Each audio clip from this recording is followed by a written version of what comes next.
L'unité Oquette s'est spécialisée dans l'entraînement de chiens. Pas n'importe lesquels, ils participent à des missions antiterroristes et de sauvetage dans des situations même dangereuses. L'unité est considérée comme l'une des meilleures au monde. Shahar Goldberg a 38 ans, il a intégré Oquette en 2014.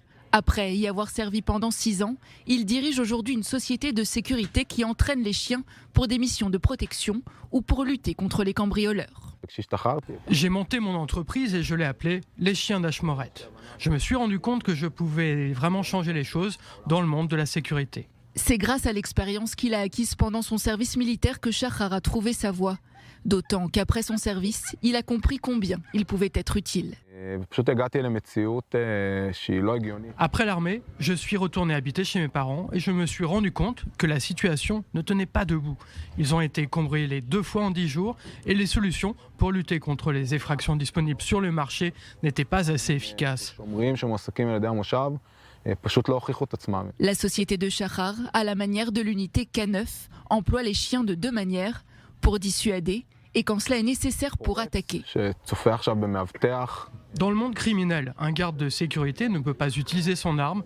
Un chien est un outil dont le voleur ne connaît pas les limites et du coup, il n'est pas aussi sûr de lui.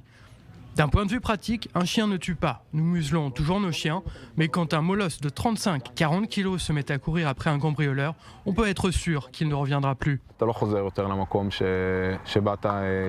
La société Les Chiens Ashmoret permet de renforcer les équipes de sécurité. Sahar et son chien Haïk ont d'ailleurs fait une démonstration en courant après un faux cambrioleur. Idan jouait le rôle d'un bandit caché dans les bois. Et même si le chien Haïk ne pouvait pas le voir, son flair l'a conduit jusqu'à lui.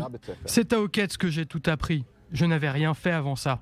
Toutes mes compétences, je les ai acquises pendant mon service militaire.